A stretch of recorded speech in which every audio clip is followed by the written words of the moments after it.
This conference will now be recorded.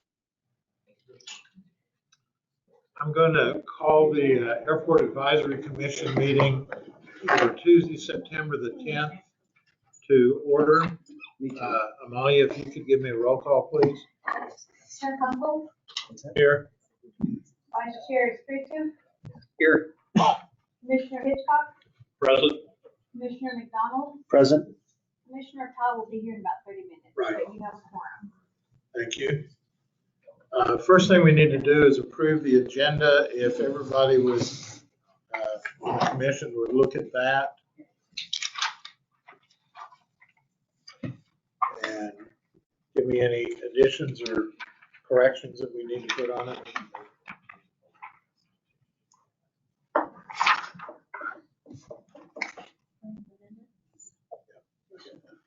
Thank you. Mr. Chairman, make a motion to approve the agenda as provided. Motion's been made to approve the agenda as presented. Second. All those in favor? Hitchcock, second. All those in favor signify so by saying aye. Aye. All opposed? Motion carries. Okay, approval of the minutes. We've got those also. There is a correction that needs to be made on the minutes under the roll call guests present. The city engineer, Louis Nahar, should be up where staff is. So we can make that adjustment. Does anyone have any other corrections or additions to the minutes as presented?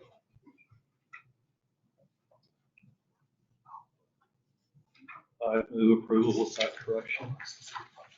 Second. We've got an approval and a second to approve the minutes. All those in favor signify so by saying aye. Aye. All opposed? Motion carries. Okay, first item on the list, and we've just got non-action items today. But one of the things that I wanted to do, Amy, this is in reference to air sale in the newspaper. That was a great article that they had on you guys. So good job on working with the kids to do that. Thank you for being a good community member for doing that. Thanks to Air Sale. And Appreciate good on Jordan Creel for his tenacity. I don't know if he's working on that since, well, wow. Yeah, he's like a bulldog. Yes. So yeah, be sure and tell him we recognize y'all here today.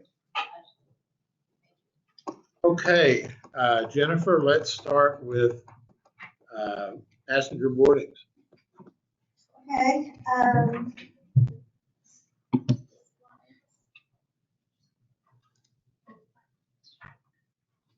Yeah,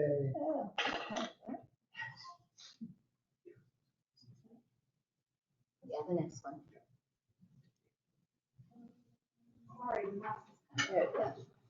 So our passenger boardings for the month of August were 4412 versus last year, August, of 3441.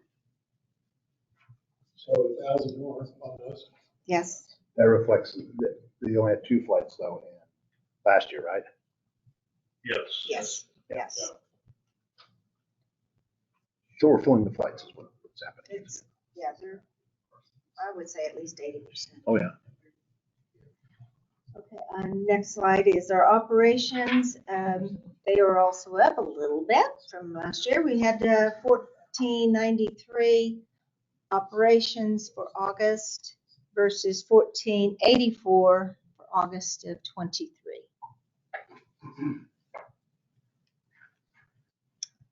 The aircraft parking, we have 228 currently parked today versus 219 from last August. And our revenues for August, revenue was 419,757. Expenses were 332,146. And our net income was $87,610. At least that's positive for the moment. Correct. Ended positive. Our project list, I've put in your packet. We can go over that. It is. So the BLM taxiway, the bids came in over budget. So the engineers went back and they talked to the contractor. We only had one contractor bid. So trying to get the bids down. There was some negotiating on that. We need to meet with them and decide what we're going to do with that project. How much over? About 2.5. Over the price? Undershot that one. So, the pit, the BLM pit, that also came in a little high, but BLM is working to move funds from another project for a warehouse into that so they can go ahead and get the pit going. And so we're waiting to hear back from them on a lease addendum change to Blink. The apron concrete, that project was also overbid. And the engineers went back, we redesigned areas and different schedules. And so that is currently out to bid now. We will open bids on that October 1st.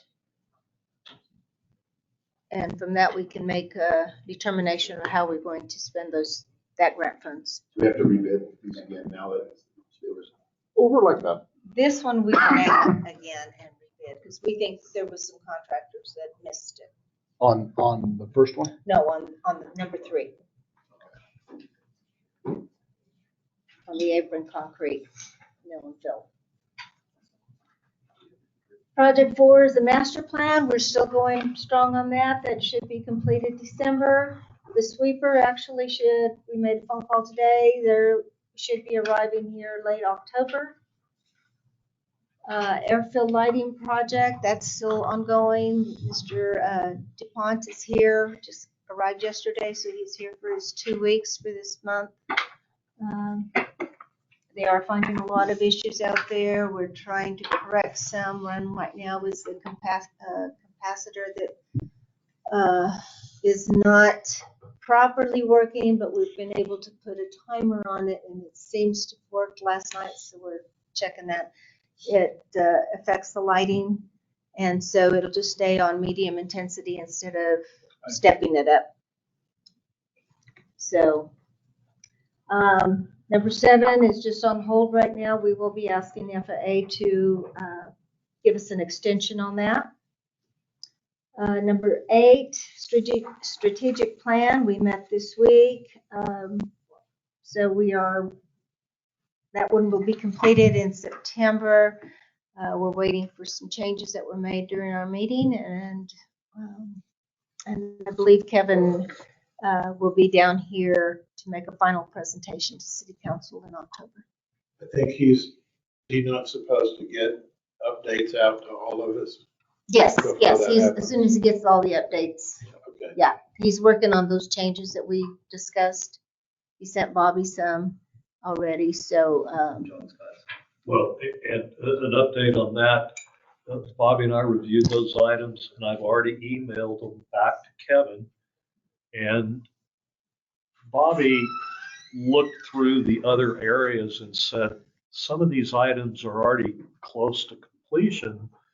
And I think I called Kevin and asked him to send it back to us as quickly as he can so we could update it one last time and maybe get Chad to review it and you to be sure it's as accurate as possible.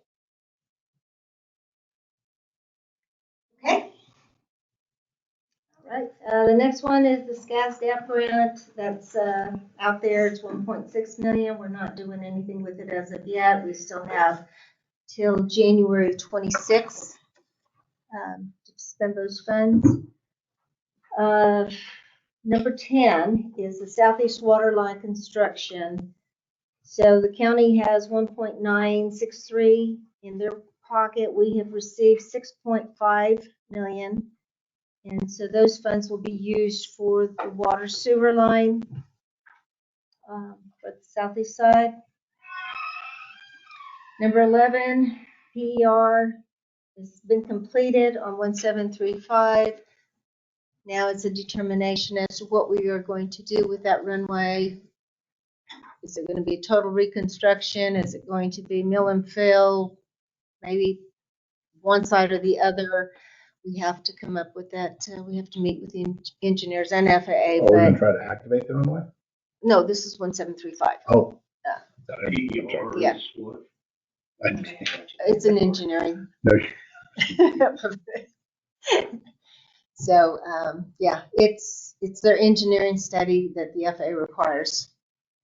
So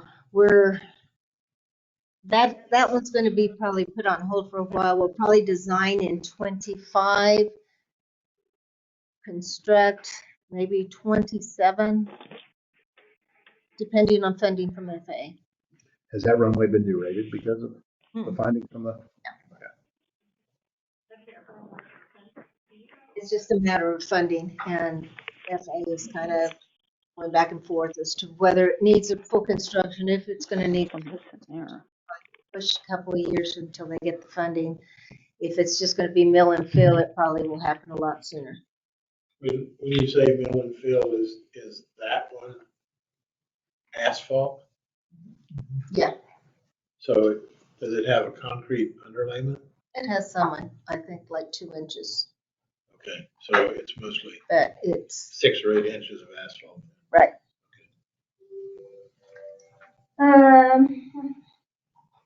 It's number 11. Oh, that's all PER.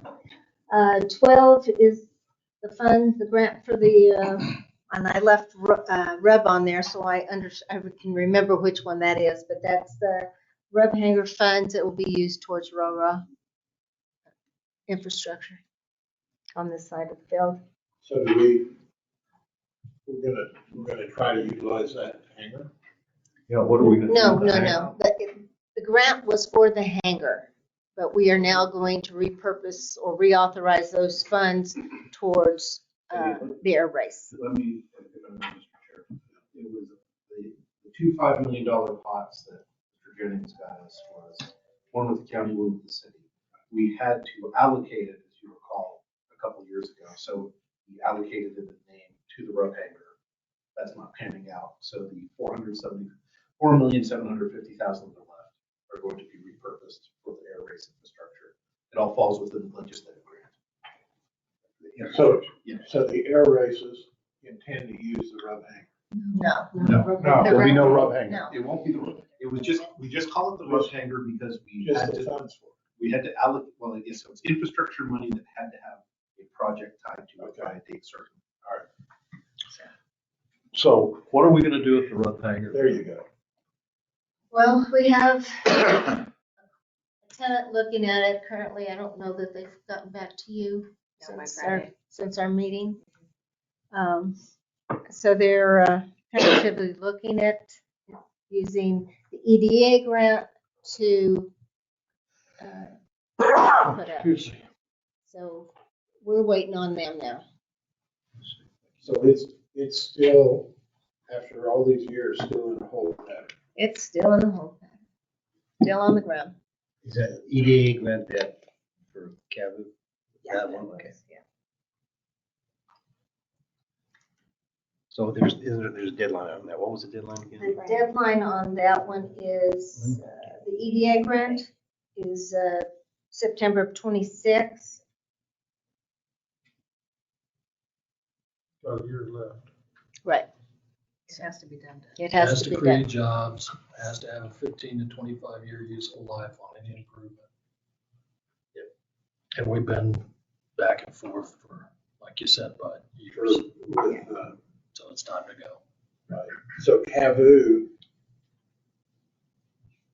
is considering utilizing this EDA grant. Yes, no? I've told them we're not interested. Okay. Yeah, So, and the problem, the CADU project is gonna be closer to 12 or 13. And so the EDA grant is a dead end 2.78. range. Well, in all fairness, Jennifer, our airport manager, and I met with Cabot over a year ago, and we were given over an hour's worth of reasons why they didn't want that grant. They didn't want the doghouse, Right. they didn't want all those things. So we had to run off of that premise. But it's very hard to spend these funds because you've got to create jobs. Right. Like I said, whatever improvements you make have to meet a certain threshold of useful value or useful life to qualify for the grant. So finding a qualifier for this grant is tough. Does the grant have to be used for purposes of construction or building, or just whatever you're doing to create jobs? Infrastructure. Infrastructure. Okay. Construction. And So so we have a tenant that would like to put up a web hanger Okay. with those funds and bring jobs into town. Okay. Probably the best tenant we have on the airport in terms of paying on time, all those things. So we feel a lot more confident about that particular lead. Okay. So hopefully we can finalize or move forward on that in the next couple of months. I would hope within this month. We're either gonna have to do something with it or return the grant. Was that it? And we don't wanna do that if we don't have to. Okay. Any other questions on this?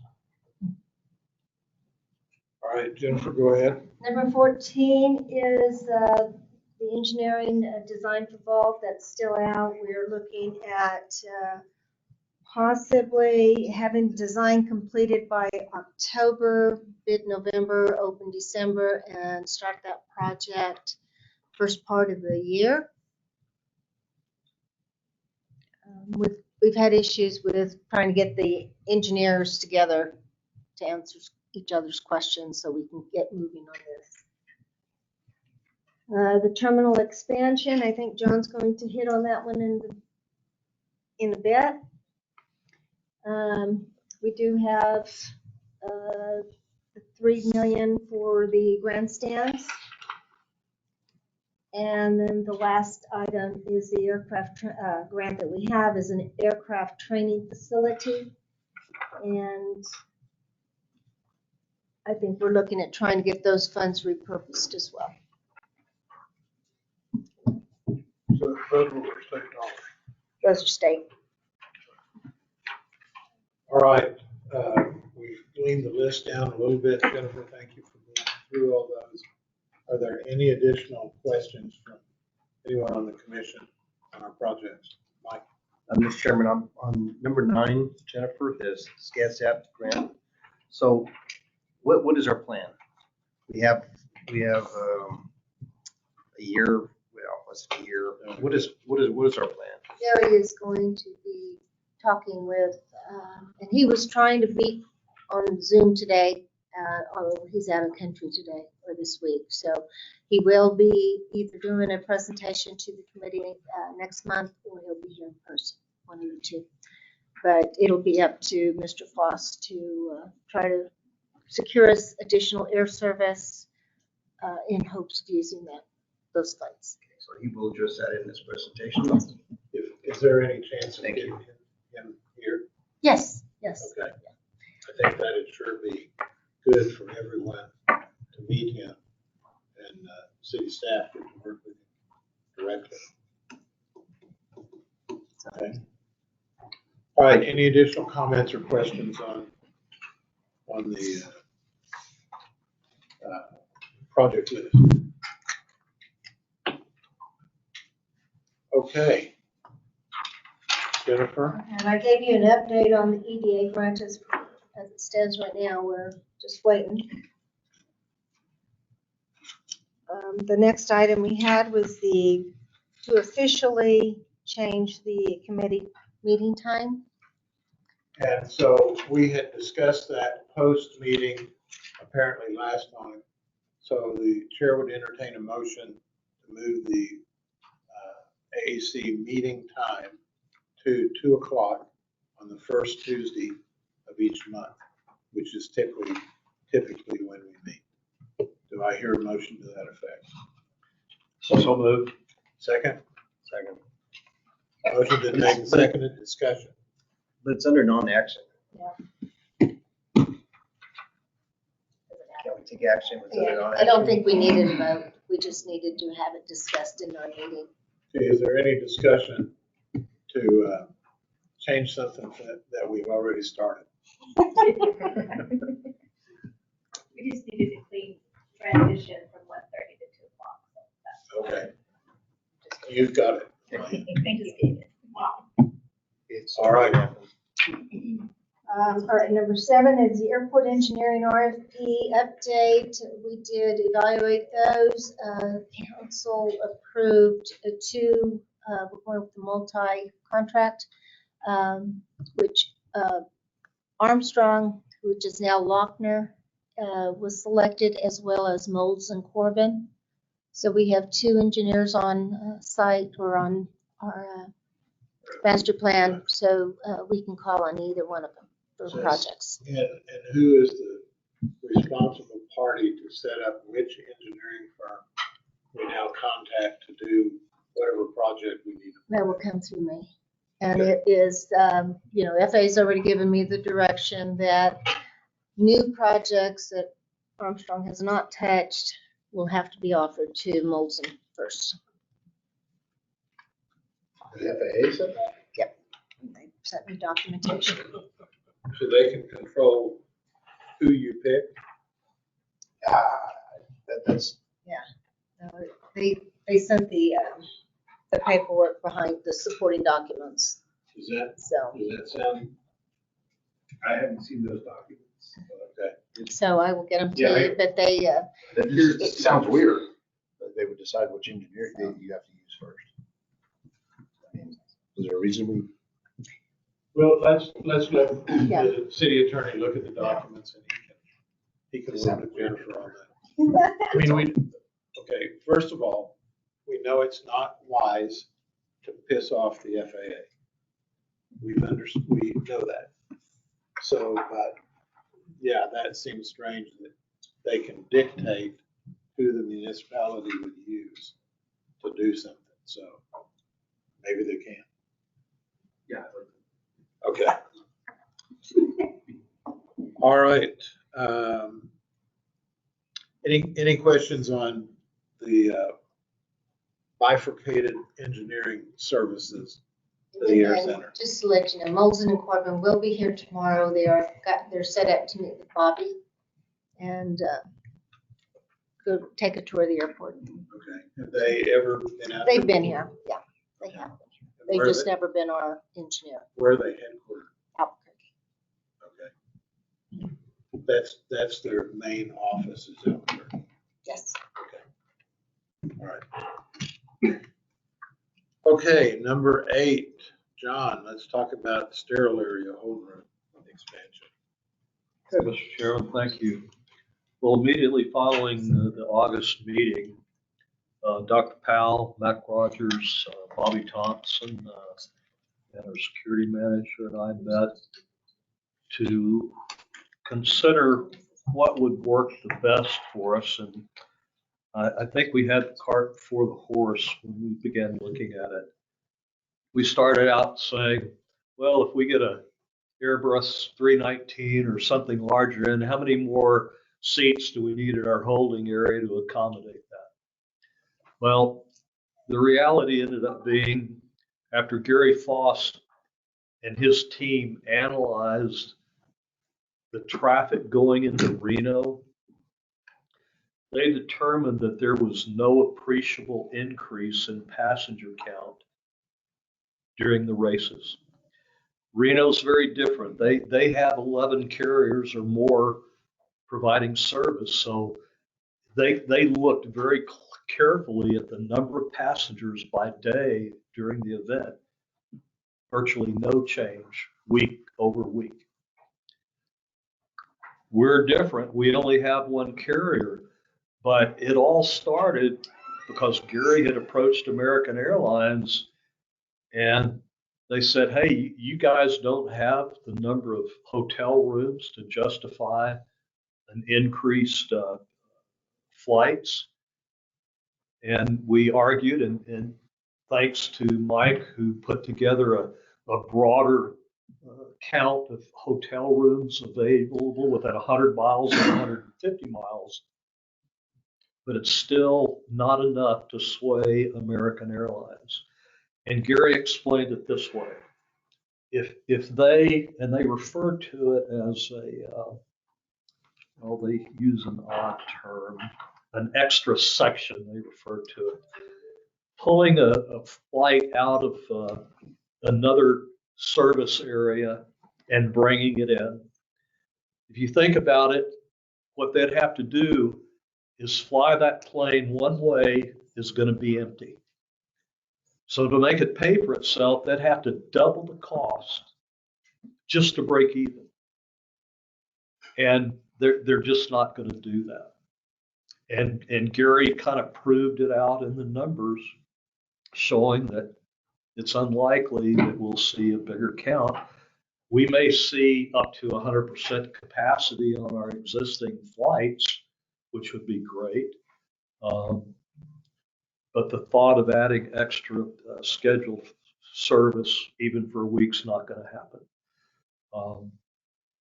With all of the airports around us within 200 miles, those bigger communities will get that service, or those passengers, they'll rent cars away from us and drive here. I wish it was a different outcome, but it just doesn't appear to be in the cards. So once that reality set in, the thought of spending $500,000 to do a temporary expansion, it's hard for the city to ask them to consider that under the financial stress we're under already. In reality, you're only looking at about 18 passengers a day increased. Okay, to Potentially. fill the flights that we have now. That's right. Okay. You tell me that there's going to be 50 to 70,000 people that come for the air races, and you're only going to tell me that 18 more people are going to try to fly in there. Well, no, I'm just going to call those people are going to fly into 5 other communities around us where there's multiple carriers, Southwest, American, Delta, United. I understand that, but I'm just going to say there's going to be a lessons learned after that first race. And that may very well be, but we need, and this goes back to what Jennifer just talked about, we need competition. We need United in here.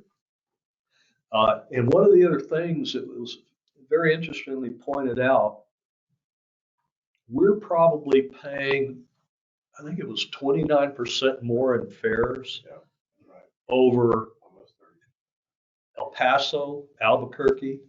Midland would be even less because there's no competition.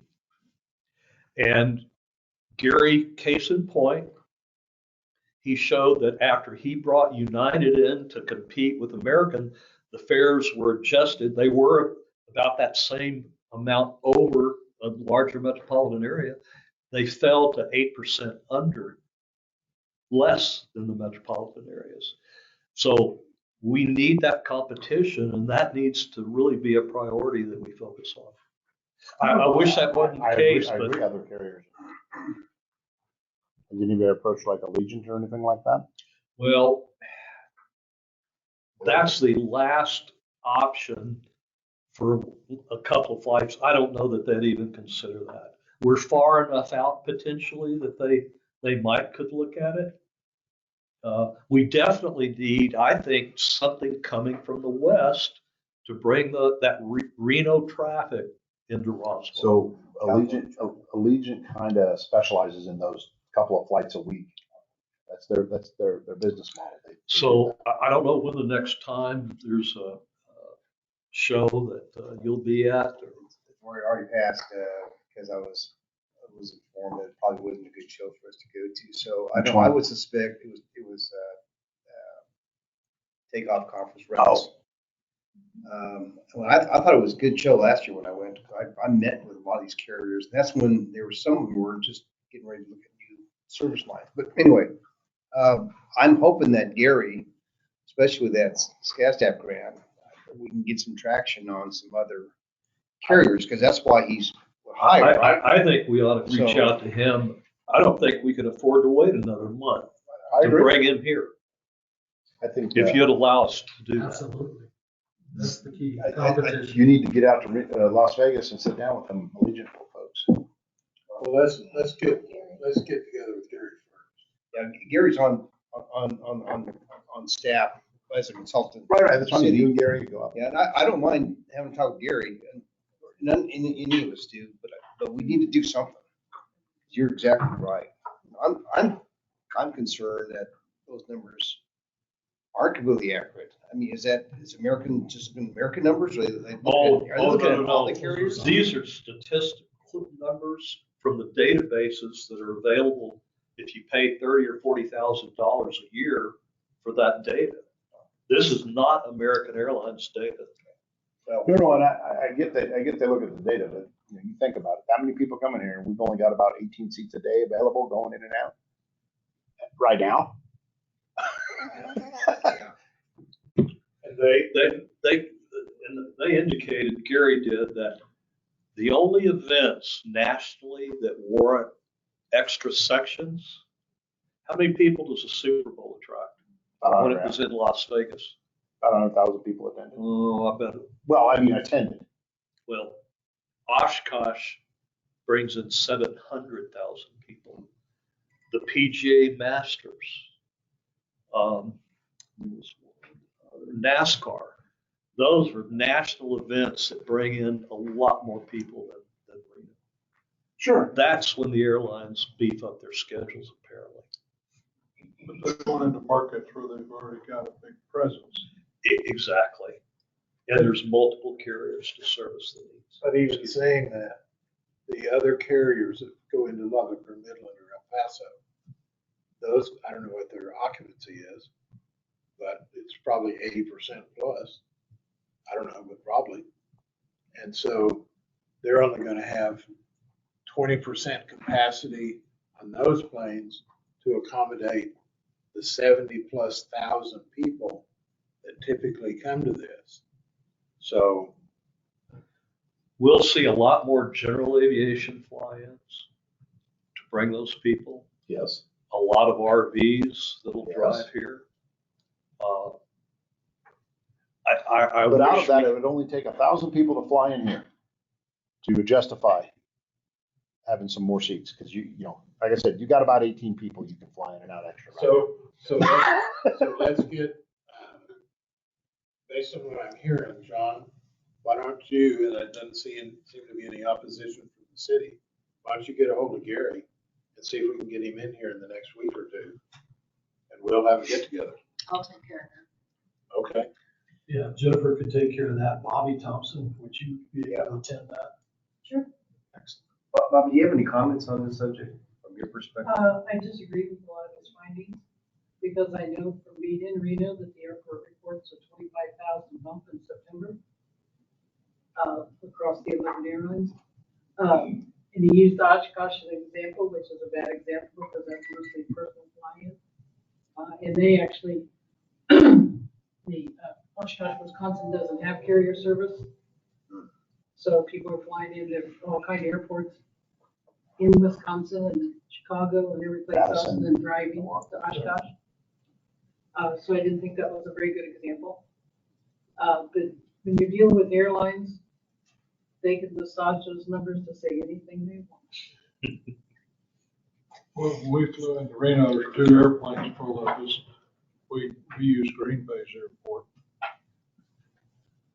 Now, certainly there will be an increase in general aviation because they can fly into the airport with their start for the first time, and that's going to be fantastic. But on top of that, if we make people struggle to get here, I mean, you're absolutely right. It's not going to be a good thing. So we just have to work on it. I'm saying that, you know, you need to talk to Allegiant or some other carriers to move people in. Allegiant, I think would, they specialize in those destination location type flights, you know. Well, I think you make a good point with the carrier like heavy traffic is on the front end and the back end. Yeah. So if you deal with that Monday, Tuesday before Wednesday when it goes public, and the Sunday, Monday at the end, those are gonna be the heavy days which will fit in their profile. Yeah, no, they're absolutely geared to operate 1 or 2 flights a week out of an airport.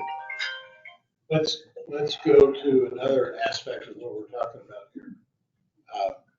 Jennifer, if we end up having a significant influx of general aviation aircraft, even 200 or 300, We're thinking 400. okay, 400, where are we gonna put them? Right here on the road. Between FBO and here, we could probably put in 400. And you got tie downs for those folks? Well, we'll have to look at tie downs or wires. Yeah. Cables. They said they got 800 spaces they could put out there. Okay, so for 400 aircraft, you're saying that's not a problem? Then we actually had to take a look at that and report back to us. Can the refinery make enough avgas to fuel all those planes? Well, since they own the FBO, I bet they get fuel. All right.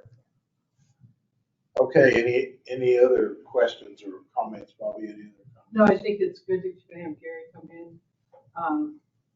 I know he struggled, Jennifer and I had a few phone calls with him prior to that report, because like John mentioned, he did hit on the lack of hotel rooms. For some reason, it occurred to him that they could stay in a regional for hotel rooms as opposed to right in Roswell and Free. We have 1,200 or so hotel rooms, you can't get more people than that, so I think that he may be a little short-sighted in some areas.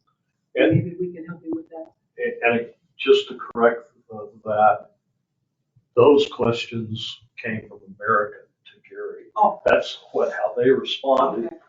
Where are you gonna put all those people? Yeah. And why we asked Mike to support all the other rooms available regionally. Yeah. The only thing that data doesn't show is Airbnbs.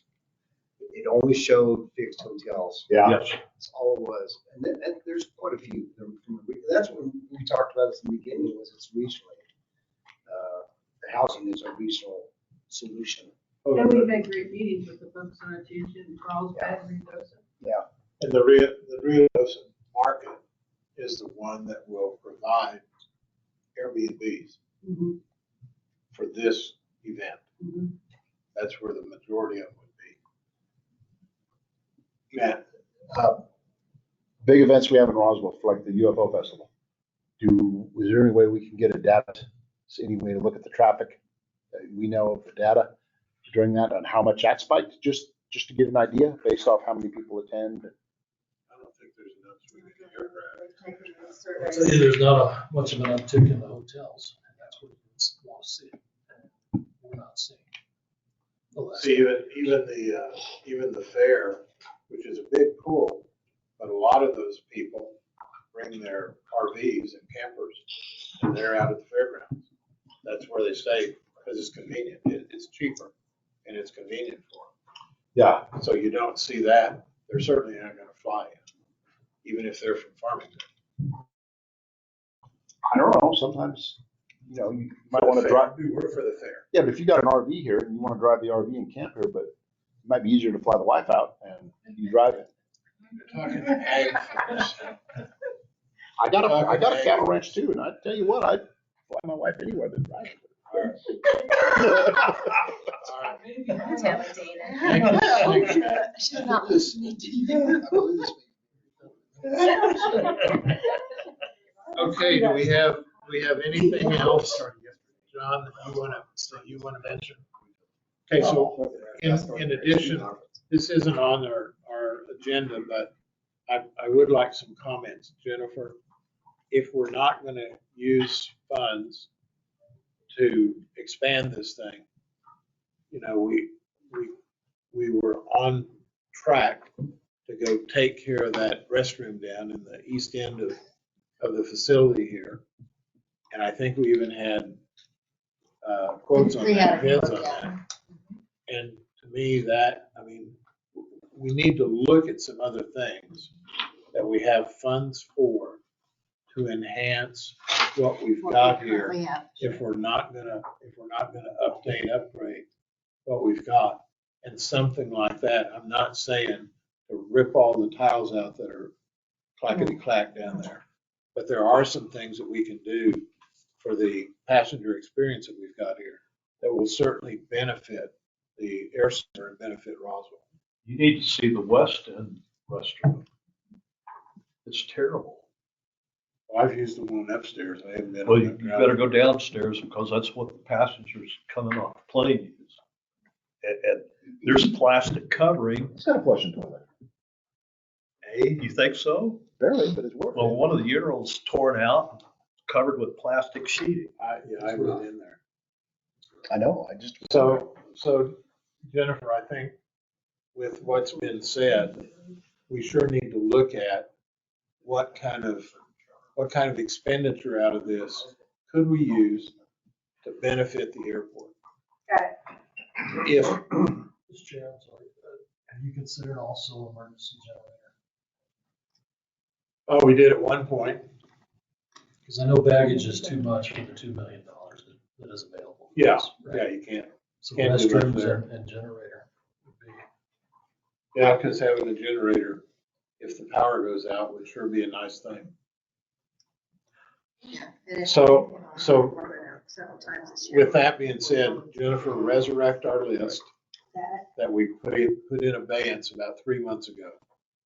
And let's see if we can't move forward on some of that between now and the end of the year. Mr. Chairman? Yes. Yes, I would just like to publicly thank John for leading our group on that expansion and being very expeditious and getting all the information we needed to evaluate. Good job, John. And publicly thanking him, you know, you need to take John to supper or something. Well, you know what? I want to compliment Bobby also because she brought up as an alternative to the sound structures, the built-wise structure that would be at a fraction of the cost. So there was a good options available if we need it. And probably a lot faster than the strong structure as well. I think Bobby is certainly correct, and John, thanks for accepting your nomination to go head that up and get moving forward in about a 30-day period. So thank you. I still think the airport's gonna, as far as passengers, when this happens, if we don't have some type of plan or a backup plan, we're gonna get our hat handed to us. The proverbial hat. Bobby agrees. If Bobby agrees, then it's gotta be so. If you look at, I realize what our consultant has said, and there's discussion about that. But John and I both looked at the study that the University of Nevada did.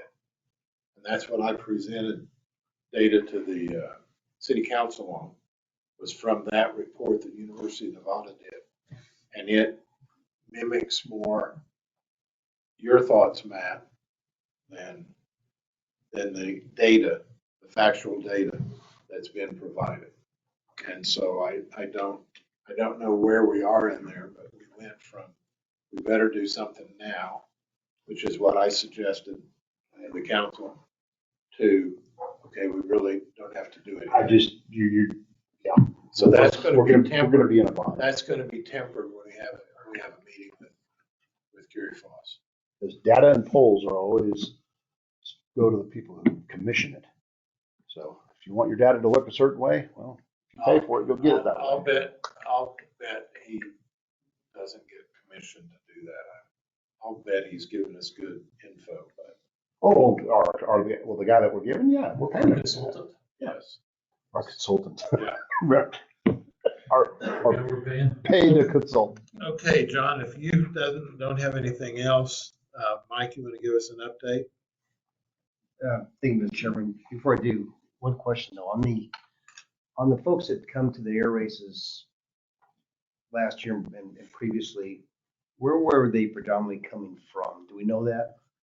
We do. Actually, I provided Jennifer and Mr. Foss a copy of where the ticket sales, our ticket company tracks all the ones in North America. It doesn't give us the international, but it does do the United States and Canada.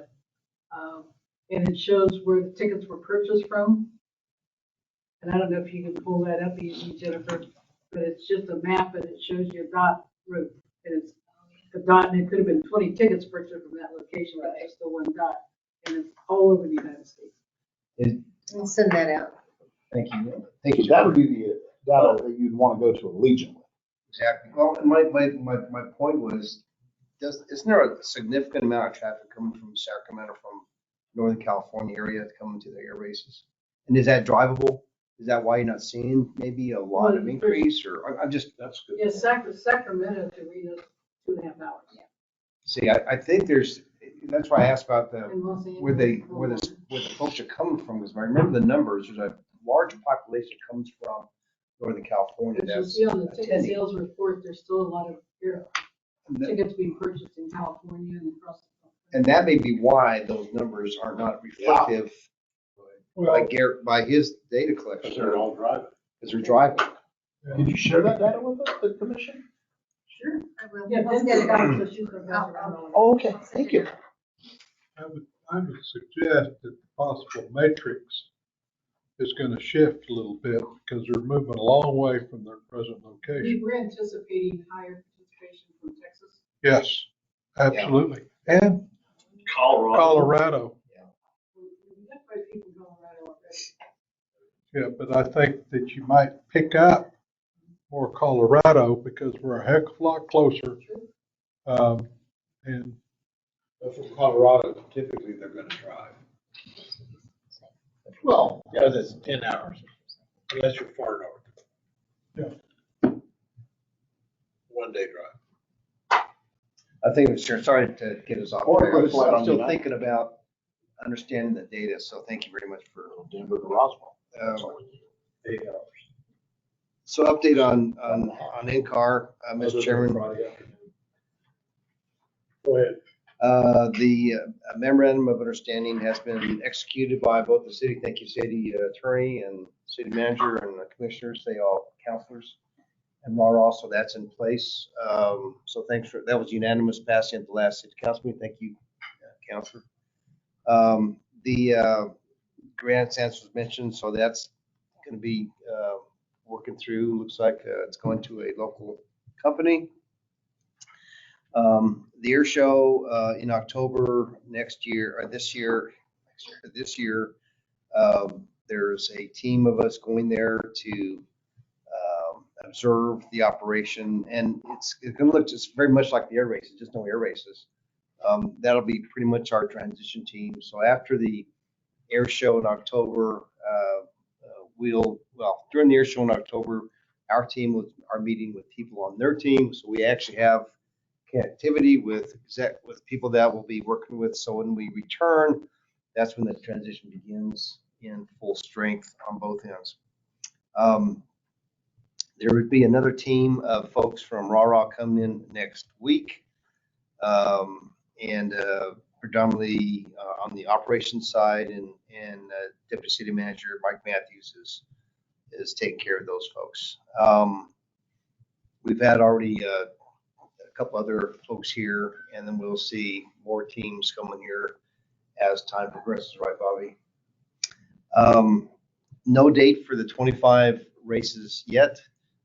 That's still being worked out within the RARA organization. So there's no date. So We have a hard date to find on this.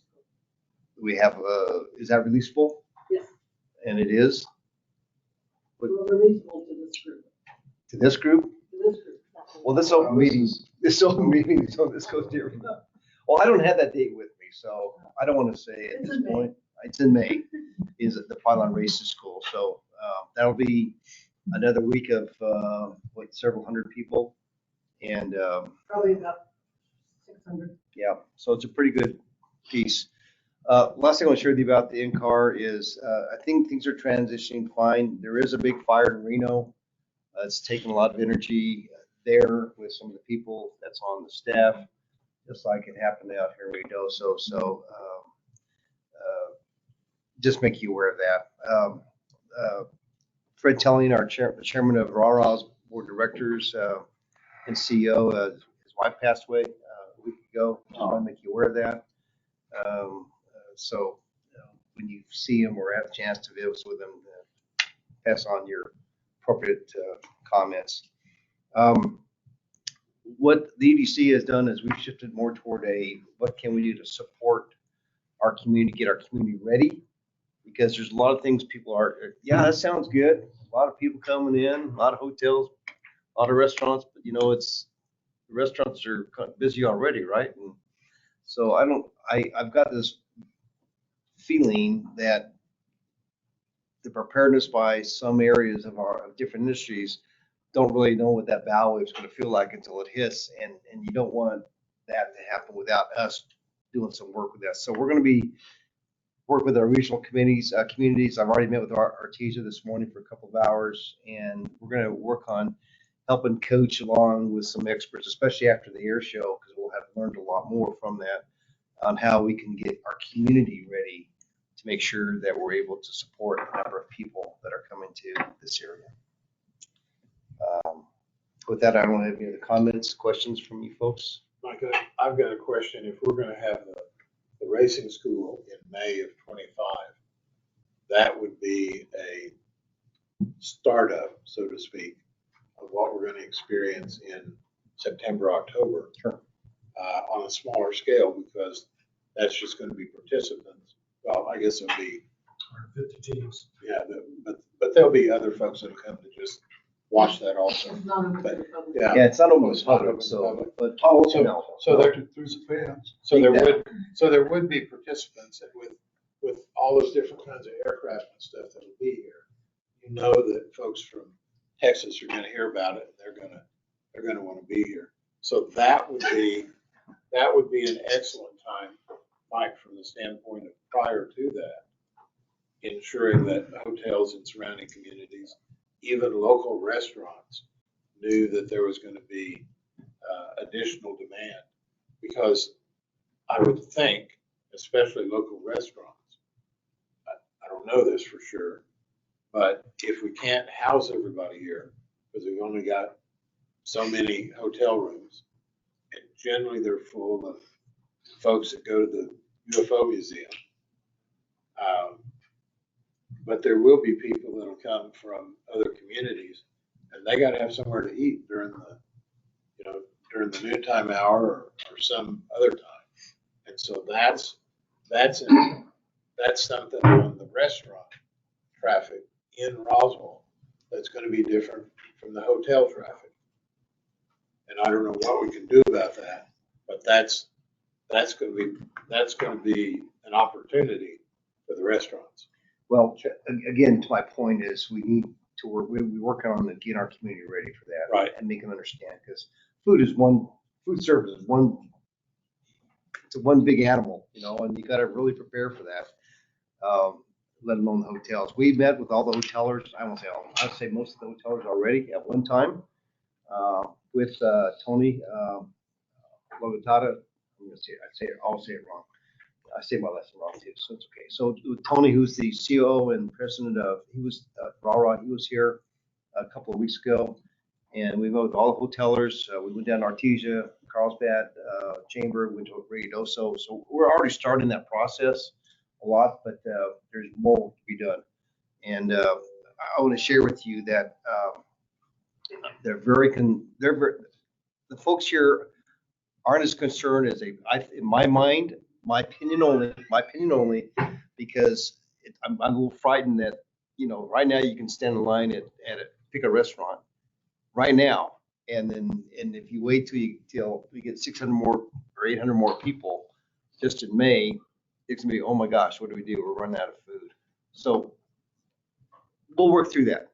But I want to make you aware, that's what we're doing at this point, is trying to get our community ready. Again, make them aware. And we're going to be having a series of different training and meetings and workshops. We'll bring in some experts. We're going to learn more from being up there in October, like I said earlier, with JP Pinocchio, the food service guy that takes care of all the food service for the Reno Air Races. And and go from there. So one of the areas I want to share with you that if you could help out with, I know I always say one thing and I always have 5 more things. So I apologize for that. In our community, I understand there's some folks that are concerned that the city's got issues with financing, but they're putting a bunch of money out to RARA. Well, the state obviously is pushing money. You know, the legislature has pushed out money. You may want to let people know it's not coming from the city necessarily. It's coming from the state appropriation to the city, who's the fiscal agent, who's going to make sure it gets done. So I've heard some comments and it's unfounded and it's out there. But there's a lot of folks involved in helping fund this through different mechanisms. It's not all coming out of the city's bank account, right, Counselor? Correct. We don't have the newspaper here, do we? I had asked him to be here. Was she on? Okay, all right, good. Mike, one last thing on the food. When we have that many extra people that come to one location and they can't all be housed here, one of the opportunities that like the truck restaurants have, you know, Peppers can't move readily from downtown to here, but those truck facilities can. And so they sure need to be included in this because I don't know. I would think that anybody that flies in here has got plenty of money and they can go anywhere they want to go get something to eat.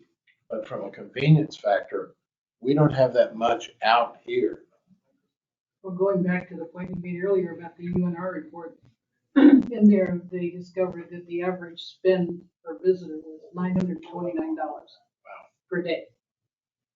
Per day. That's Now, probably the issue we had with food trucks, because we tried to use them in the past, is they ran out of food so quickly. Yeah.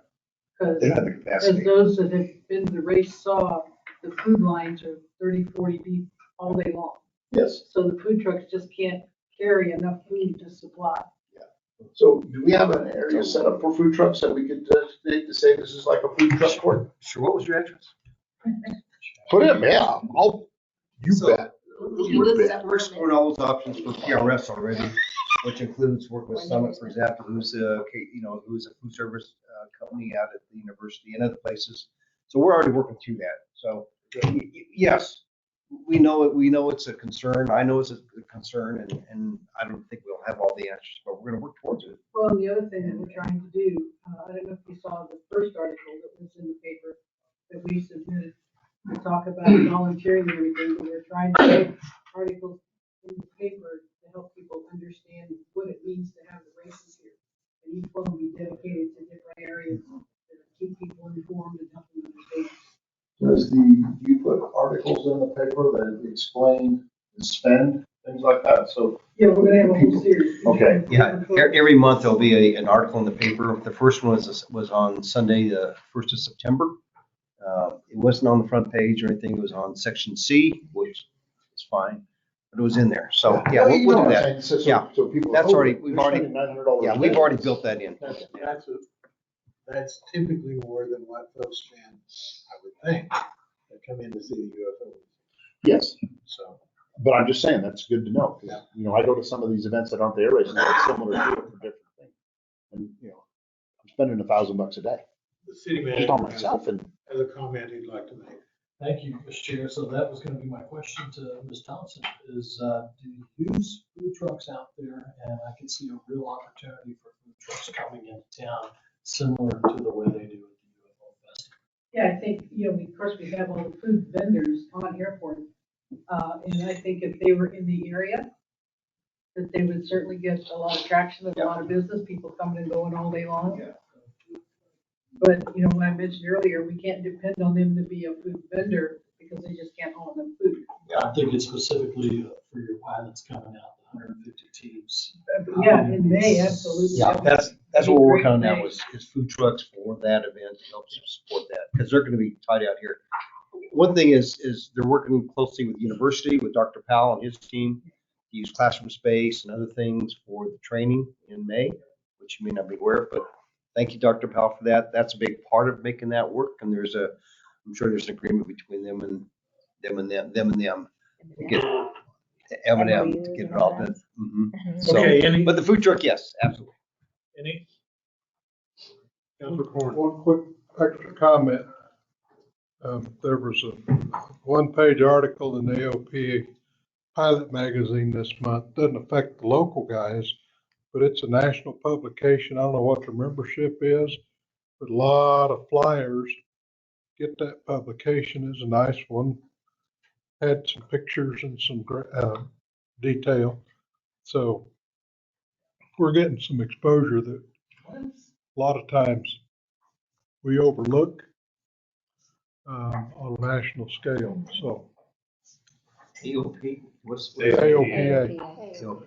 Yeah, I've got a copy of it. I'm gonna bring it. I'm gonna bring it by and show everybody. I just didn't think about it today.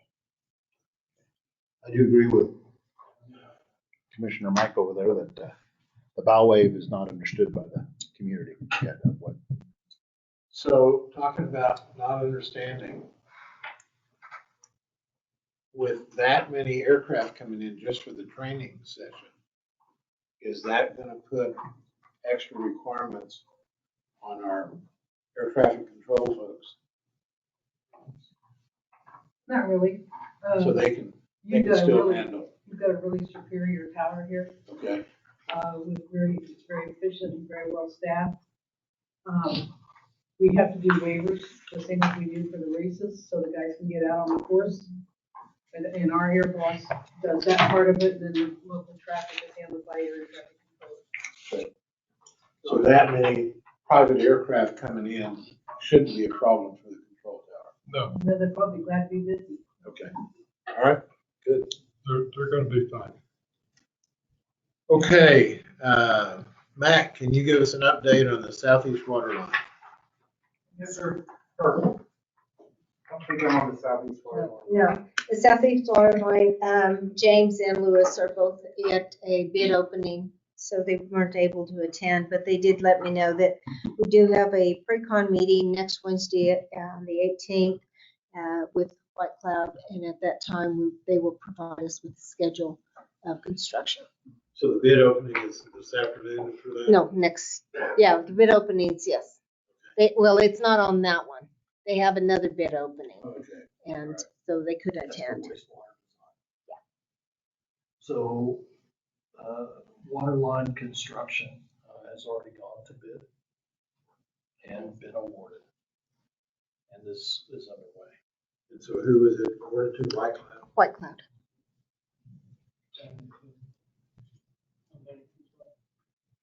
Okay.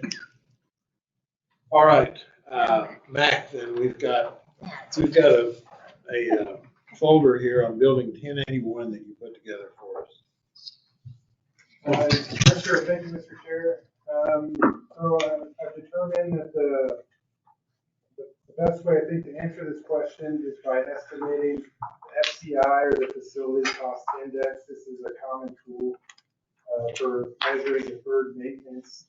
In this case, we want to know what are our repair costs for a building that's been vacant for a number of years, and we can use life cycle cost analysis for doing that. I think this is a good methodology in that it's itemized by building system, so you can prioritize your spending on maintenance capital items. So with that, I've estimated just over 11 million in repair costs and an FCI of 34%. This number accounts for recent roofing replacements. Not all of the repair costs are necessary to occupy the building, but rather can be prioritized based on potential. Yeah, great question. So with what you put together here, and even if it's not, 100% accurate, even if it's 75% accurate, it would appear to me that the best thing the city can do with this is identify a user that's willing to put their own money into it, give them rent-free for about 10 years. I don't know how else we're gonna ever come up with enough money to do what needs to be done to this. And then, even if we had enough money to do that, which entity is gonna be big enough to fully utilize this much office space? And based on what you've got here on the warehouse portion of it, the middle page, there you show about 1.9 million in repairs on that, which we probably still don't have enough money to do that. But the warehouse could likely be used as dry storage as long as the roof is good. I'm assuming that's the case. Yeah, so it's brand new roof. Okay, so that could be used literally without any repair effort going into it. You just have to cordon it off from the rest of the facility to use that. Is the warehouse portion of this? It's not dock high, it's ground level, isn't it? Okay. Jennifer or Jenna, have we had anybody needing warehouse space out here? We usually have people needing warehouse space out here. And the last tenant that was in there was solely using it for dry storage Okay, in the rear. so we could use it for that. And that's the part where you access it through Dean Baldwin, right? That's a pretty good sized building in there. Yeah, and of course, the office space, that was all office space for TMC, was it not? That's what it was built for. Yes. But we don't have any potential users that I'm aware of that needs anywhere near that much office space out here. Well, when ATS was in there, they punched that door in, and they took that back part, not the warehouse part, but the white, they put that door up, that roll-up door, and they were able to use that lower area back in there for like receiving and shipping. And then they had some hydraulic machines to do some hydraulic repairs, to test equipment. Yeah. And then on the other level, they had avionics test equipment. So, I mean, there's a possibility you could do some aviation related work in there for shops that don't, like avionics shops, maybe an interior shop, hydraulic component shop. But that's about it. So Matt, thanks for putting all this together for us. At least now we've got some numbers, but I guess I'm certainly willing to listen to anybody's thoughts. Matt, you just gave us some thoughts on it. Here we've got a property that we've got a sound roof on it.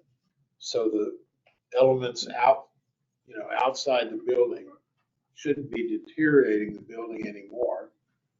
Inside will deteriorate if it's not used. Yeah. That's normal.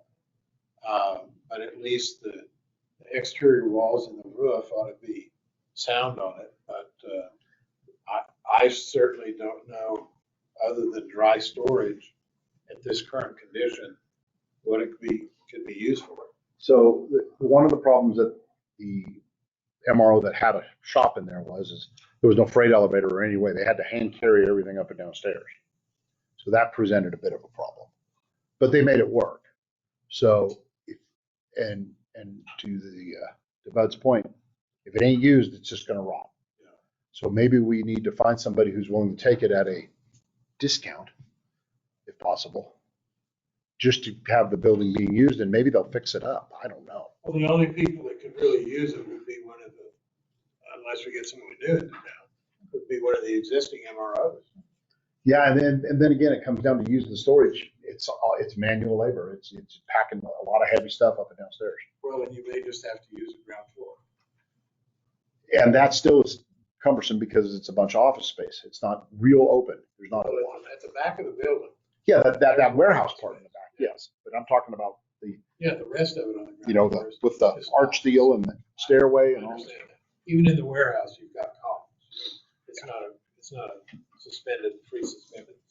No, maybe we can find we can find somebody to, I guess it all comes down to the economics on it. So what direction do we give the airport staff, now that we've got some info on this, to start seeing what can be done with it?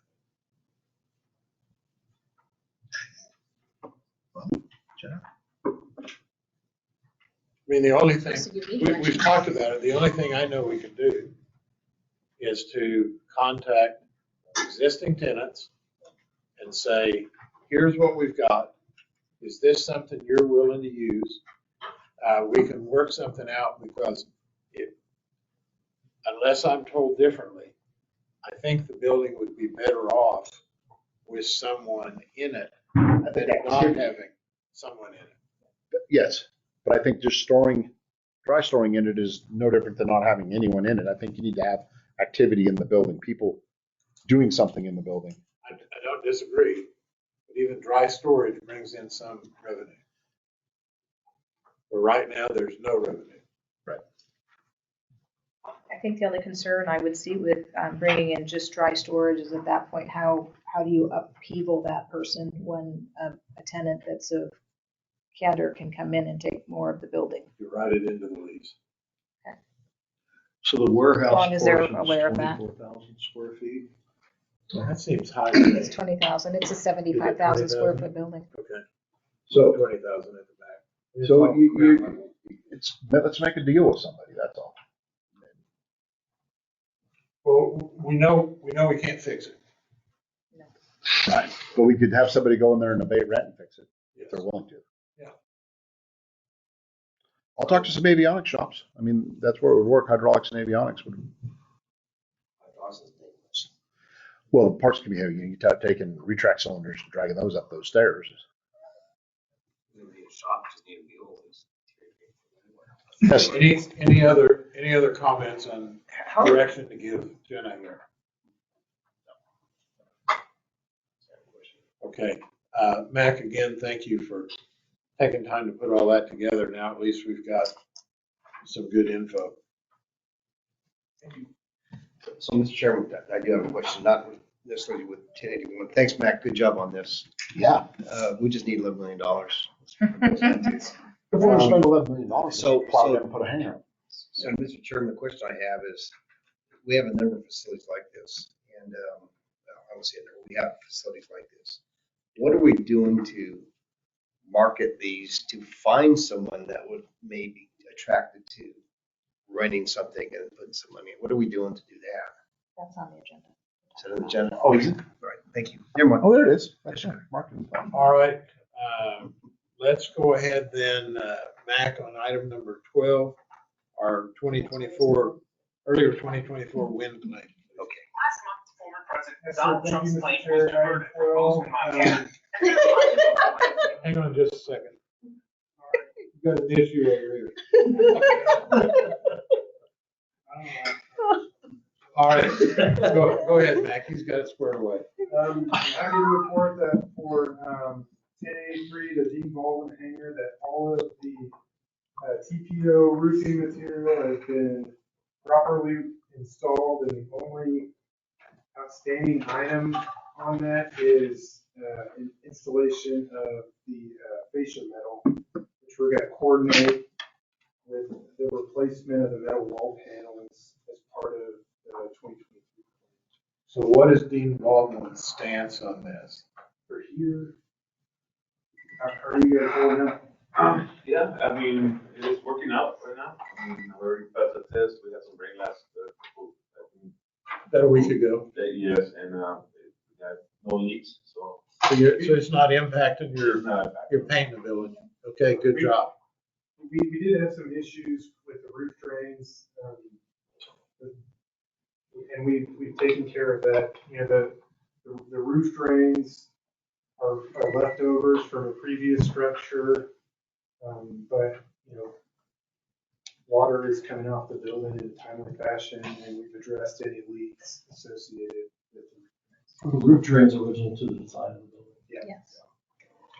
So, for Dean Baldwin, thanks for being patient and working with the city on this. Of course, I was up on your roof when it was brand spanking new, and that was just 3 years ago. Is it that long ago? I wasn't there 3 years ago. Pre-COVID. Okay. Yeah, anyway, thanks for your patience on that. Yeah. That's good that we're able to move through that process. Hopefully now insurance is going to fund all this stuff for us. Yes, sir, it's in the process. Okay, thank you. Chairman. Hey, Max, you said the metal fascia, did that also include that wooden stuff that fell through the roof at one point, one windstorm? Didn't it include fixing all those? I think it was around the air conditioning ducts or something, but they lost some lumber that went all the way down to the floor. So, Did that get resolved too?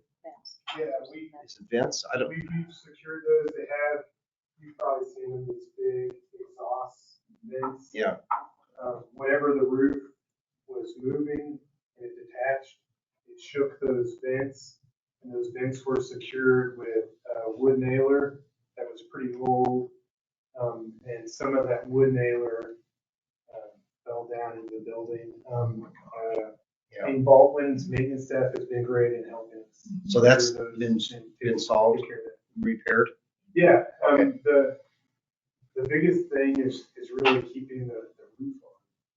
As long as the roof's not moving, you shouldn't have any more issues with the vents. And they're going through and replacing a lot of the exhaust vents with upgraded vents that are better for their operation.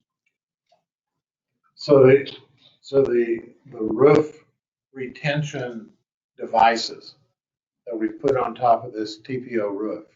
Mechanical fasteners. All right, that actually flares out on top of the TPO and extends through the metal decking to hold it in place better? Yes. Okay. That's correct. And so is that something that, because of the wind issues that we've had over the last 3 or 4 years, is that something that the city needs to ensure if we have to put another TPO roof on something? Is that a wise thing to do to ensure that we have a mechanical fastener as opposed to a glue down type roof adherent? So, glue versus mechanical fasteners, in my experience, doesn't do a whole lot to better secure your roof. I think what would go a long way towards preventing something like this is making sure we're walking all of our roofs and doing preventative maintenance and tracking all of our warranties, so that it doesn't get. Mr. Chair, that's a big deal, tracking the warranties. So we're doing the same thing in the city. We haven't quite moved it out to the airport as well. But the two big expenses on facilities are roofs and HVAC units. Right. If you don't keep up with them, if you don't do preventative maintenance on them, if you have no PM plan, it will come back to haunt you. Now, mechanical fasteners versus glue, warranty is where it's at, and it depends. The warranty depends on the fastener and the type of structure and all those other things. But we certainly need to have, be reviewing the warranties and understanding when the warranties expire. And what's the risk in terms of total wind coverage or wind that we get through miles per hour as covered under the warranty? Because typically it's anything below 50 miles. Yeah, which doesn't do us any good. No. So why do you need to pay for a warranty? Right. So, Mr. Chairman, Mac, how does this repair affect our roof warranty at all, the metal fasteners? Does it impact our warranty on the roof or? Our roof is still covered by warranty. It's still under a single warranty. I'm sorry. Shut off. Turn the switch on the side. Should have a little red bar. Let me have it, I'll take care of it. I told you. Well, he's too far away. So I does could it, get John to move, I could just use it as a screen. Okay, does it affect our warranty on the roof? Yeah, so our roof is still covered, by a 10-year warranty. It doesn't affect the warranty. And there's a warranty on the repair? There's no warranty on this repair. This is an insurance claim. The reason there's no warranty on the repair is because the wind speeds exceeded the rating on the warranty. The rating was 55 miles an hour and the gusts exceeded that. and so the next question is to the city manager's point. My guess is to get a warranty for 98-mile-an-hour winds, we can't afford it. Is that correct? It depends. What are you quoting me, bud? What are you quoting me for? Okay, but generally, if all they're gonna warranty is 55-mile-an-hour winds, somebody decided, probably incorrectly, Pretty standard. yeah, And they probably wouldn't go beyond the pretty standard. okay. So may not even be available for a higher wind In speed. many cases, it's not gonna be. Would be my guess. So having said all of that, if we have higher wind speeds, which is fairly typical, I mean, look at what's going on out here the last 2 or 3 years, then again, I would like to go back to when we put these darn things on, especially the big buildings. And I hear you saying that there's not a significant benefit between glue down and mechanical fasteners. And I find that hard to believe. It sure seems to me like if the mechanical fastener route is more secured long-term than glue down, we sure need to look at doing that, especially because we can't get insurance. We just point something out. At this point, we have a hybrid. We have a glue down with mechanical fasteners. For that building. To that building. Right. It was originally a glue down. Now, Right. The problem when you get air infiltration in a glue down and it peels that back up, everything that's glued to is peeling up with it. But typically it's a better seal with a glue down. What we've done in this case is we have glue down, and now in the areas where it's peeled back, we've come in to reinforce with mechanical fasteners. Now the difference is if you just do a mechanical fastener without the glue, you get the air infiltration, and now you're popping mechanical fasteners or staples. So Jenna, is that the same thing that happened on the roof for the youth challenge building? Yes. And that's standard rubber TPO that's glued down. That's correct. So as soon as anything pulls the fascia or anything around the surround that's securing it down, it just becomes a big blanket. Yeah, there it gets under. That's right. Sounds Exactly. like a PM program Yeah, need okay. after wind events to inspect for. So Matt, Starting. you need to, sounds like you need to work on wind events, getting the wind to be less volume, less speed. Mr. Chair, to be fair, Yes, so I when think we used to push it working the other with direction. airport maintenance to provide some training on Excel concrete field. inspection. PM needs to be a part of that, particularly when we have wind events. We ought to be going up there and looking at those roofs. So I know we're tight. Do we have enough staff to go make the additional maintenance? Are you asking the airport manager or the city manager? I'm asking the city manager because he controls the money. We have as much staff as we Okay. All right. Okay. Mac, do you have anything else on that wind claim then? All right, thank you for your comments on that. So Jenna, the 2023 wind claim.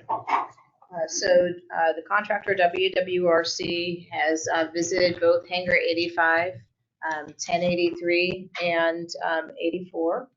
And they are starting the work on Hangar 85 initially to repair gutters. And that work may have started this week. I'm not sure, Amy, if they showed up.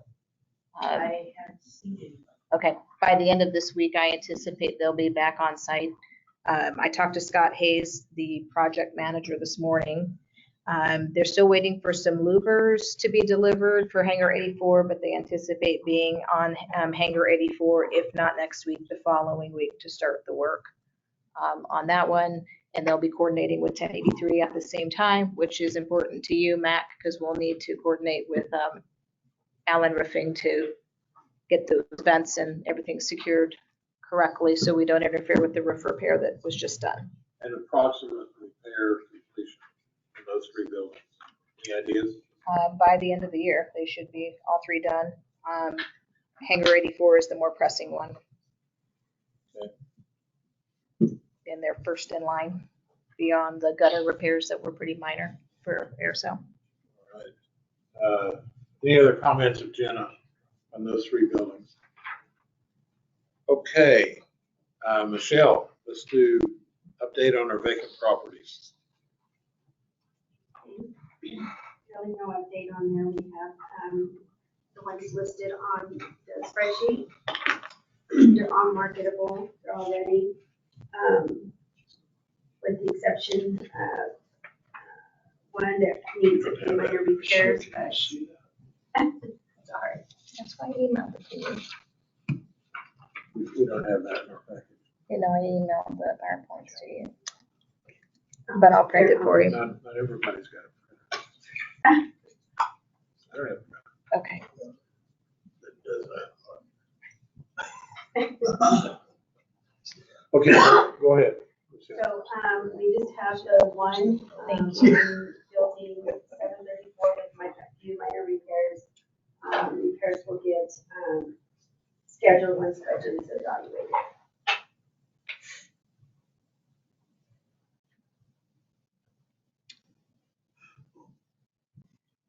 A question on the T hangers. Jenna, you mentioned that the insurance check. What year did that check come in? In 2021 is when the claim was. So we're probably paid by January of 2022. Okay. Do you know about how much money you're talking about? The full claim was $2 million, a little over $2 million. On T hangers? No, on the full claim. There was a full claim. Okay. And those repairs were completed in this last fiscal year on the whole claim, the entire claim. But I understood that the hail damage to the T hangers has not been completed. It is. They got a brand new roof and metal siding on both of them in the spring of 2023 or 24. We just completed those. Then I misunderstood what you said. Okay, sorry. Okay. Okay, Michelle, I've got a question on 70 LeMay, that it's a little over a 9,000 square foot warehouse building. What is that? Is that a dock high building, ground level warehouse? What do we got there? Those are bunkers. Those are bunkers. Those are bunkers. No, the 9,000 square foot is the old Coca-Cola building. Yeah. I believe. Which one is that? 82, building 82. Yes. Way out there, You could- way out there, just out, I mean, So that hadn't been occupied in forever, has it? It has no electrical, no water, no anything. It's just a It's warehouse. It's just a dry storage shell. with a roof. Correct. And With 3 and overhead it's out of doors. the way. Yes. With not, yeah, it has no direct access at this point. Easy access. So you gotta go around the circuit to even get out there to it. You have to go through the bunkers and everything to go. so you have to go like through the track and all that area? Yes. Do you enter it on, do you have to come into the airport? No. South, so it'd be like, okay, you go over there where the racetrack is. Correct. Yeah. Yeah, south of the racetrack. So that one, would that not be, and you're gonna talk about this, you're gonna be the next one on the hot seat here. Marketing, something like that, should that not be something that we look at from the standpoint of literally make us an offer on this thing? See Well, if I you think can use it. there's infrastructure being sent down that direction, so there will be But water it's not there. Electrical can be pulled from the AOA by the crunch pad. I've worked with Excel on that already, and they're willing to put that in order to obtain the client to get the service there.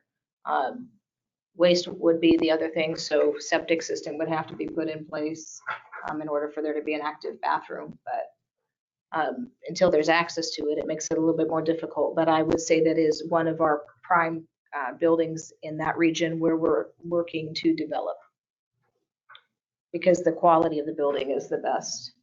Okay. But it does need mechanicals. All right, Capricorn. Mr. Chairman, you've got on those T-hangers 1965.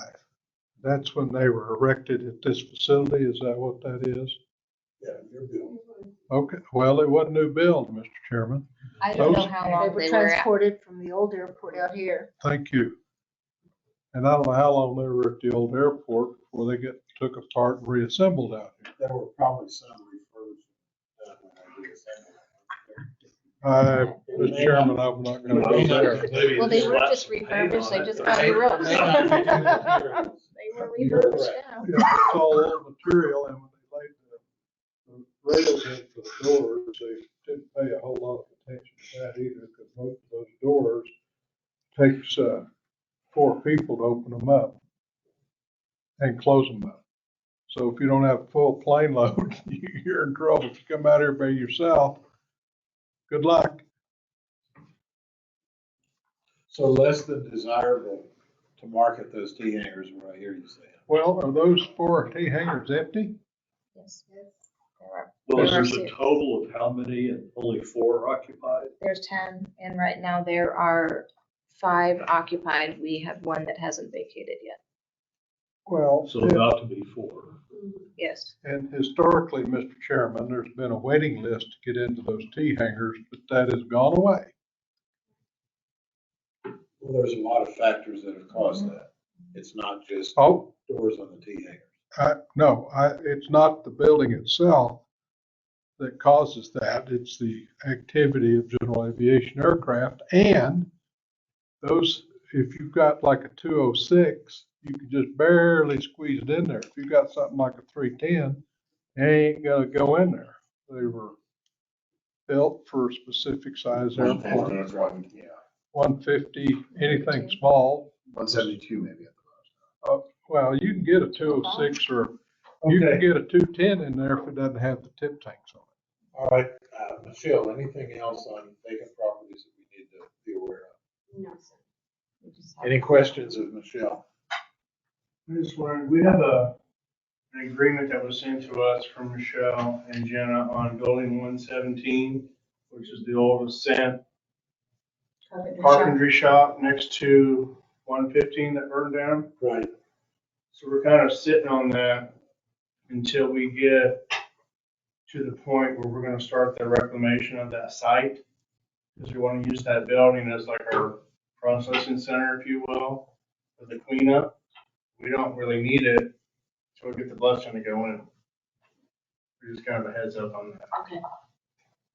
So that sounds like a coordination between Air Sale and Jenna and Michelle. Yeah. Okay, thank you. Appreciate it. Thank you.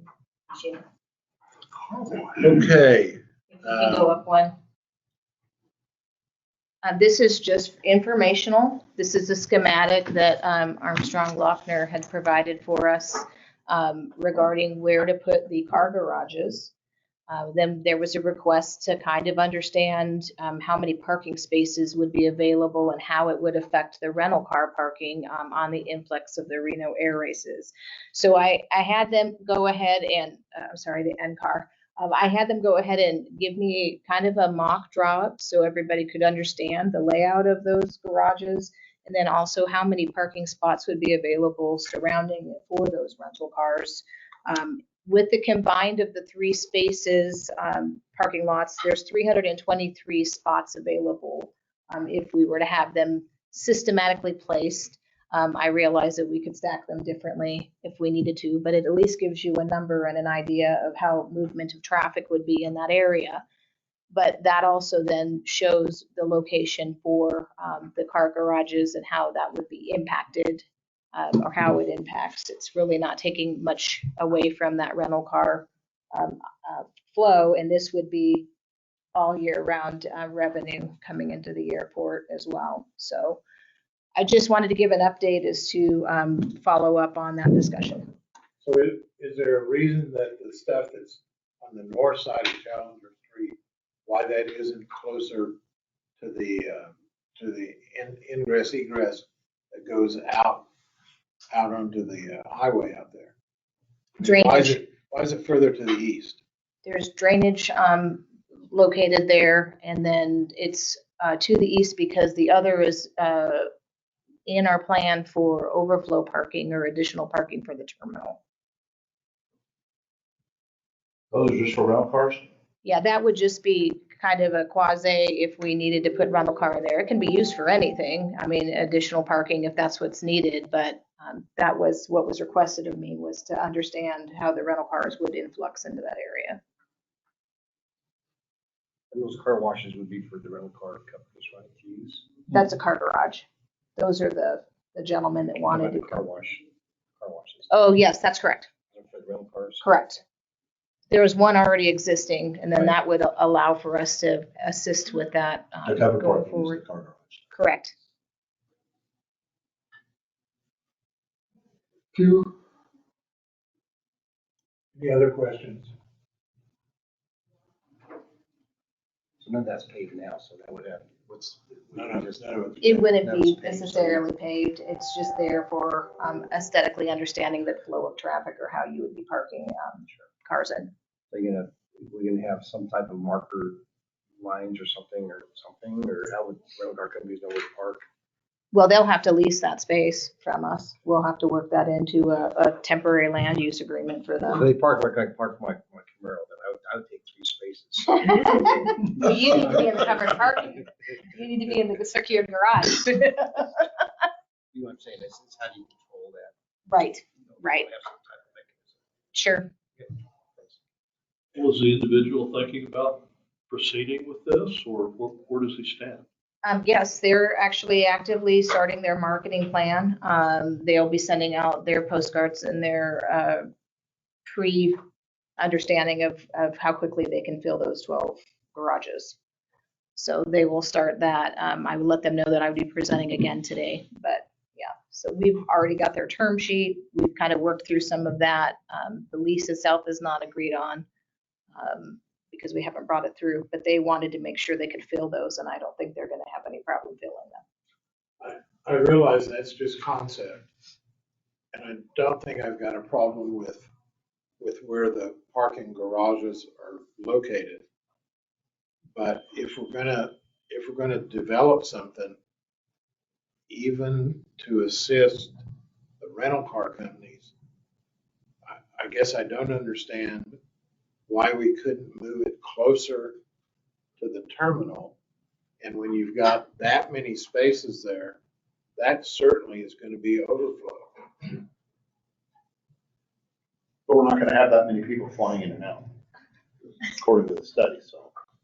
I don't think that it's a problem if we decide to move them closer. I mean, that can be in the finalized lease. Okay. I think this is just, like you said, more for conceptual understanding as to the impact of their area. I don't have a problem with where the garages are. The open marked parking should probably, if we could get it closer, it would seem to be reasonable to get it closer, even if it's for the Move it to the west. Yes.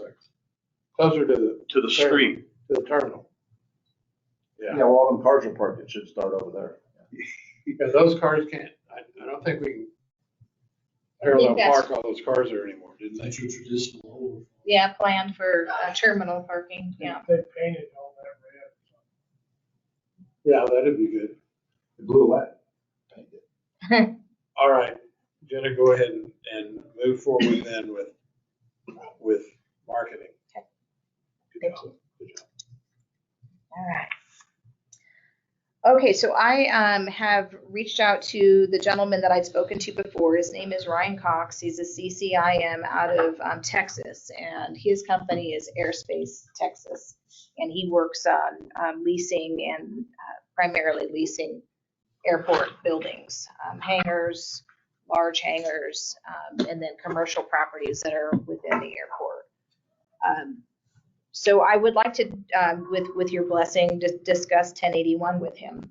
Let's talk about how this can be a fit. I now have such great numbers from Mac that I can talk real to him instead of, well, I have this great big building. So I think that I'm able to have a discussion with him now that has some meat to it, and maybe he can assist me with some education on that.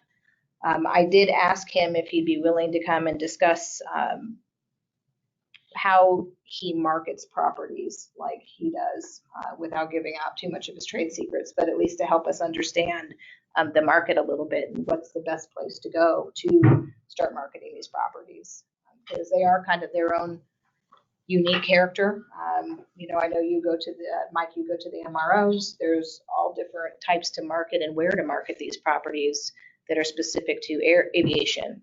And that would primarily be our goal, is to be utilizing the Air Center for aviation activity. So I'd like to have the opportunity to discuss with him further and have him ready to give a talk to you all next meeting. I think because so far he's been free, I don't see any problem with doing that to get him out here. I mean, that's actually taking him away from generating He'll probably income. virtually present. Okay. All right. Yeah, I don't have a problem at all in hearing from him.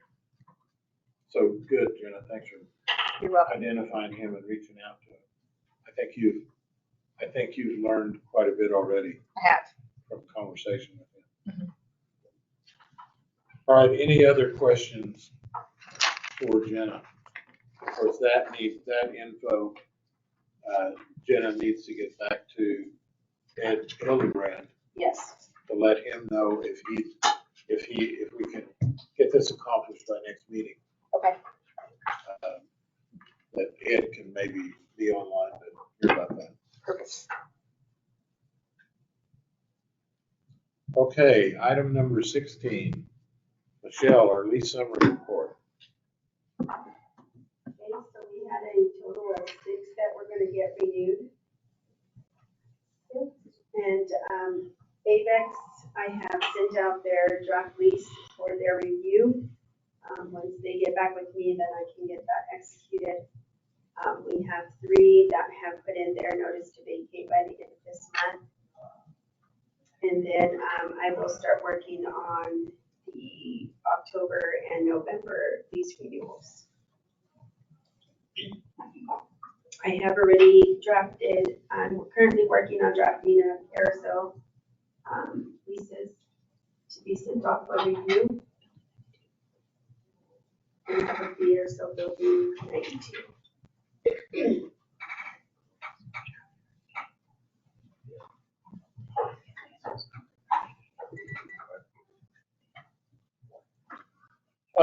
Let me ask a question on Red Mountain Arsenal again. Have we made any progress on insurance 23 payments? So Jenna did a spreadsheet with everything of the payments coming in and received, and she's applied them to show him what is owed. We went over, we talked to him, and then Jenna, you did it twice or once? The reconciliation. Twice. Reconciled, returned to them, received their data back, reconciled again. It does at this point show that there is a month in arrears that we are not on the same page. I've asked them to look at it again and make sure that there's not missing data on my side if I have misallocated something.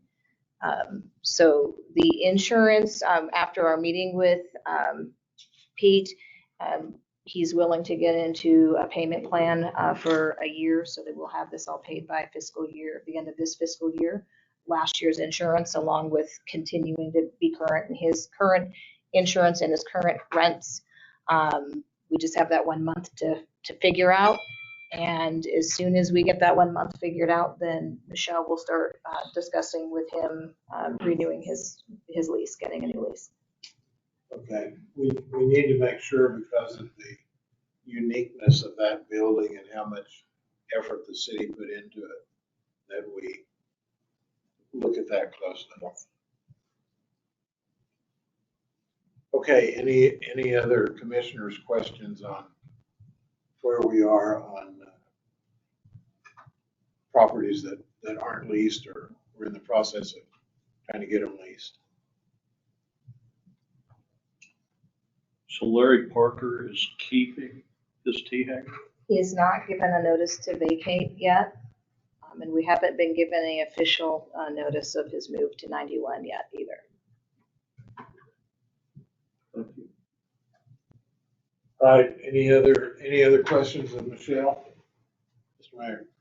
You know, one of the tenants here had some property here that got broke into once and they didn't have electricity to it, but is there any way you can get Wi-Fi or something where you could hook up some alarms to some of these properties that might not have electricity? I mean, is there Wi-Fi that you could broadcast or something? Send out Well, you gotta have electricity to receive it. Well, batteries or Yeah, solar. yeah.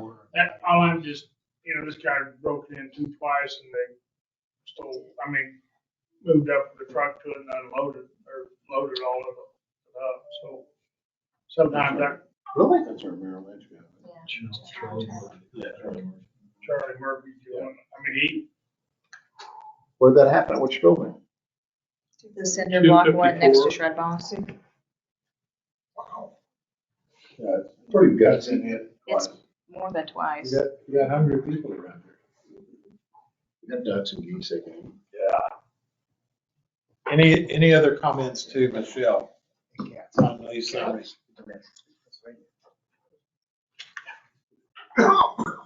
All right, unless someone has anything else, do any of the, Mr. Hitchcock, you do have a comment. Well, 2 months ago, we were talking about someone wanting to build hangars. We still need the hangars. Is there a plan or where does it stand? Mr. Smith? I have no need to build hangars at this point. It's got capital, it's got proof of concept, it's got, And it's about due diligence, John. how are we gonna take care of in-car? I can't talk about it right now, but I have something going on. You have a plan? No, it's not a plan, I've got something actually in that. Okay. So, It's a good question. I don't have all the details on it yet, but I've asked and they're researching it, so. I'll tell you later. Any other comments from any other commissioners that you'd like to make? Mr. Chairman, thank you.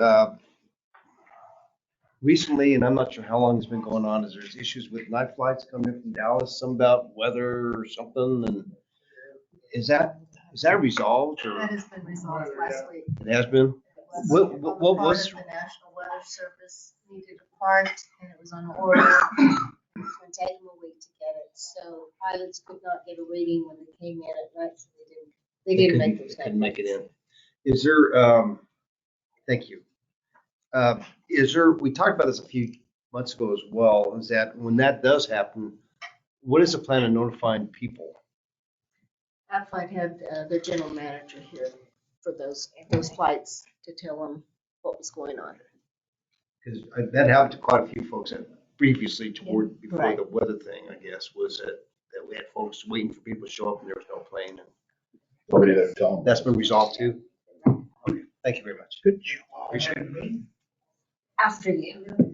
After me, I know this weather thing just happened. Yeah. I know the other time it happened. Right. All right. Wasn't anybody here. Make your comment. Are we making any progress towards clearing 1230? You have one aircraft out there. Take a look. One aircraft. Awesome. Okay, thank you. All They're right, sale any- and have to do their, but they, like I say, there's one out there who needs to be moved. Commissioner Bell. I was just gonna say, the college is doing an emergency prep exercise tomorrow involving the fire department and some folks from the county. That'll be happening on our campus, and if anybody wants to get involved with that, it's gonna be geared around air race support, air race events. Our consultant is coming in. So it'll be tomorrow at 11 o'clock at our learning resource center. If you want to observe that or be involved with it. Good news. Mr. Mayor. On the college, have you had any work with anybody talk to you at the military school about working on aviation programs or anything with them? Okay, well, because we really don't have any aviation instruction here much, so anything we could do to get some, 140 or something up there or something. All right, any comments from any attendees here today or staff? Thanks for everyone coming and working through the process for a meeting. I'm hoping that the information that you gain here is beneficial to your firms. If you do have something, you can certainly get in touch with either myself or Jennifer, and we'll make sure it gets addressed. Any other comments? Do we have any public participation? Is there anybody, Amalia? No, sir. Okay. Hearing none, the chair would entertain a motion to adjourn the meeting. So moved. Second? Second. All those in favor signify so by saying aye. Aye. Meeting adjourned.